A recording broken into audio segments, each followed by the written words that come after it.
Foundation, and I'd like to have a little remarks first, and then we're going to introduce some speakers that we believe are very important to this issue. Virginia First Foundation is an organization focused on preserving the culture in the Commonwealth. We are dedicated to the future of Virginia by supporting the rule of law and constitutionally limited government within a Judeo-Christian culture that is modernized. We know that one state can lead others, and we want Virginia to lead the nation in taking a stand for common sense family values. We are here to support Delegate Marshall's Physical Privacy Act, also known as House Bill 1612, for several reasons. Let me give them to you. We want to challenge our legislators to support common sense legislation that strikes the proper balance of protecting one's privacy while standing against unlawful or inappropriate sexual exposure of our children. This bill ensures that parents are included when a student requests accommodations if they are gender uncertain. It is imperative that parents not be left out of the decision-making process when accommodations are made. In other circumstances in the school, whether academic or health related, a parent is notified. This bill does not reflect at all on an individual's sexual preference and provides for appropriate accommodations for each individual. In a diverse society, we must find a way to respect everyone without taking away the safety and the privacy issues of others. The citizens of Virginia are weary of special interest groups, lobbyists, and social engineers that look out for the few at the detriment of the masses. It's time to put our children's interest ahead of special interests. It is time to make Virginia's children first. Our first speaker this morning will be Mrs. Cynthia Dunbar. You have some information in your press packet. Cynthia, would you come and share with us?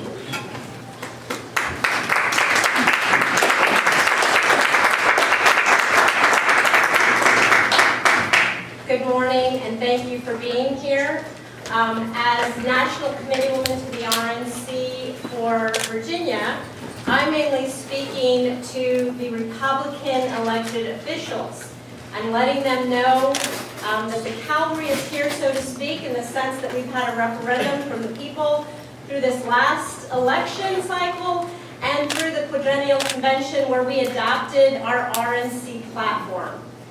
At that platform meeting, we almost had unanimous support for practically every single issue that was addressed.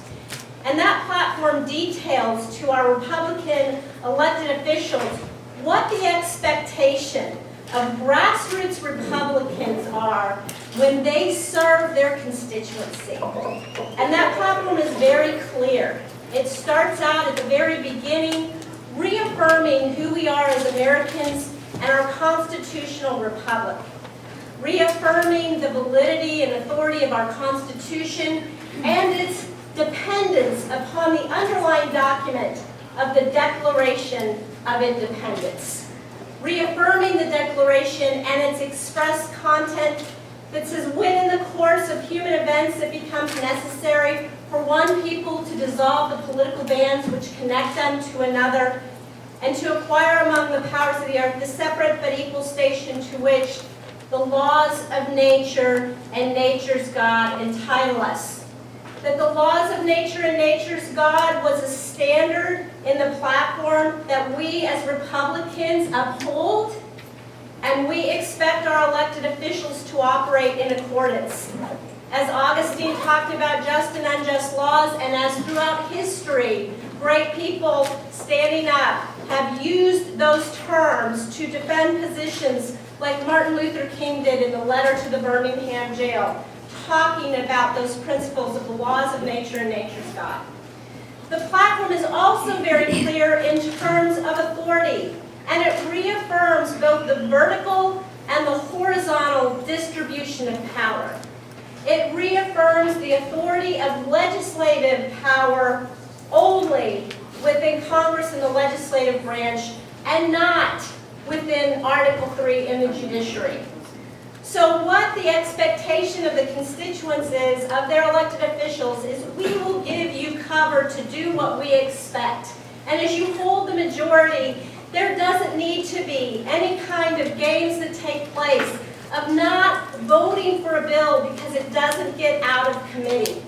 That the constituents and the people are watching to make sure that you do exactly what you've been elected to do, which is represent we the people. And that we want these bills that are sponsored that align with our Republican platform. And the platform specifically addresses and condemns executive overreach by the Obama administration and dictating how public restrooms are to be used, and does not want that to be upheld.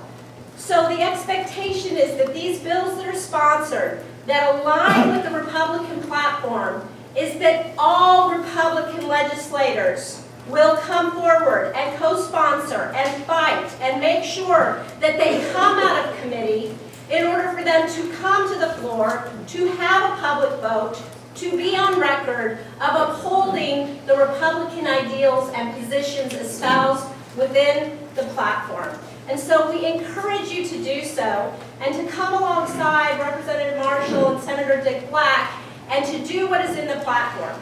And if you don't know what's in the platform, I encourage you to please read it and to know what the expectations of your Republican constituents are. And so we commend Representative Marshall for stepping forward in, Delegate Marshall and stepping forward in his leadership.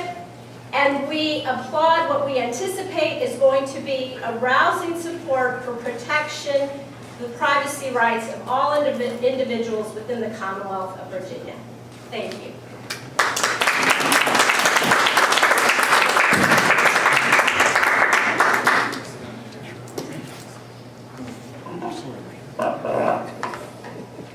The noise on 29.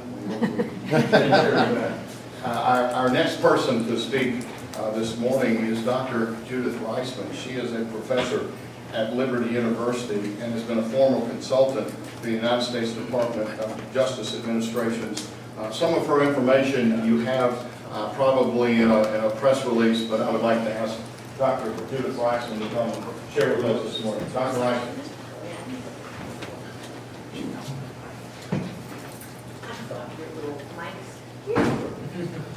We want you up front. Here we are. Hello, everybody. Morning. Good morning.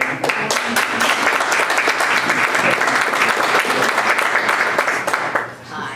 Thank you very much for the opportunity to speak to you today about a really critical issue. Right now, Liberty Counsel has just filed an amicus brief on behalf of myself and our Child Protection Institute in support of the Gloucester County School Board filed at the U.S. Supreme Court on the so-called transgender bathroom issue. The court is expected to tackle whether the laws are protecting biological women and girls against educational sex discrimination, Title IX, apply as well as to biological boys and men who claim to feel that they are females and define this as gender identity. Currently, the suit is being brought by a high school girl who claims at this moment to feel that she is a boy. When she began using the boys' toilet, some parents complained that to the school board. And the school board responded by requiring students to use bathrooms that fit their biological gender or a private single stall bathroom. Now, the whole country is debating whether children and adults suffering from what is called the gender dysphoria are allowed to choose to identify themselves as transgender, and whether they can change their biological sex at will. Taxpayers are, at this point, expected to finance the cost of this activity, and including body changes, removals, and so forth, to qualify for the newest socio-political cause. It is wholly lacking at this point in time an evidential foundation. Under federal law, one can no more change one's biological sex than one can change one's biological race. Feeling black does not make a person black. As a historian of sexology, I have studied the origins of transgenderism as an evolving sexual radicalism that comes naturally out of the sexual revolution. The effort to exploit what is obviously seriously biological insecurity, which ought to be helped, called transgenderism, the definition of this as normal, as desirable, as bold, as brave, which then gains the child admiration, sympathy, and often sports and other advantages over the advantages given to women and to girls, based on Title IX. Based on his criminal sexual torture, in fact, of infants and children, Dr. Alfred Kinsey, the father of the sexual revolution, claimed that children are sexual at birth, and that sexuality is fluid. And recently, the website for the gay, lesbian, and bisexual organization says 31 days and 31 icons, identifying Kinsey as one of its key of 31 icons. I can go into detail with you. There will be papers available, but essentially Kinsey sent his first boy victim to become a girl to Harry Benjamin. Harry Benjamin was the father of transsexualism. Benjamin has a long history of support of pedophilia, and Benjamin supported John Money, who became the next step in this effort, and we go into details on that, and John, his history of support of pedophilia is a clear one, and we have papers on this to explain it and to define it for you. Thank you very much.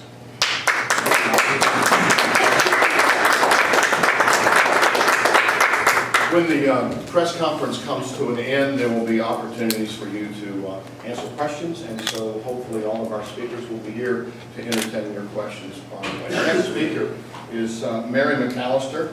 She is the Senior Litigation Counsel for Liberty Counsel. So, Mary, would you come and share with us this morning? Thank you, Mary.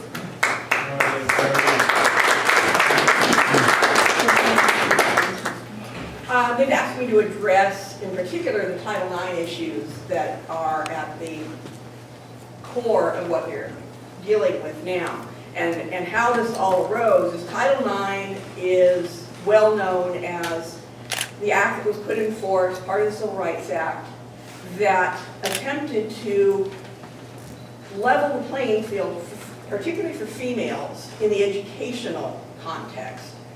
Title VII is the employment context. Title IX is in the educational context. And it was a long-fought battle to give women and girls in the educational setting equal opportunities in academics, sports, the arts, and so that they could reach their potential as well as the men reaching their potential. And from day one, it has prohibited sex discrimination. And sex has been defined as biological sex at birth. Congress has had the opportunity to expand that definition over the years. They have not done so. And so at this point, sex discrimination under Title IX prohibits unequal treatment based on biological sex, based on being a biological girl or a biological boy. Now, how this all arose is in the Obama administration and the Department of Education They wanted to expand rights to include transgender individuals. The law, however, does not do that. And of course, the law can only be changed by Congress. Congress has to enact the law unless you do a constitutional amendment. So, bureaucrats in the Obama administration, in the Department of Education, took it upon themselves to redefine sex under Title IX. To say, we believe that sex should mean sexual orientation, gender identity, gender expression. And so we believe that, and we control the federal purse strings for you schools. And so we are ordering you to redefine all of your discrimination ordinances. We are ordering you to re-establish your rules on access to private facilities so that it can be granted based on how a person identifies, a child or adult identifies. And they're very specific. You can't require the person have any kind of a medical diagnosis. You can't require any kind of a secondary opinion from anyone. If the boy or girl walks into the office and says, I identify as a female,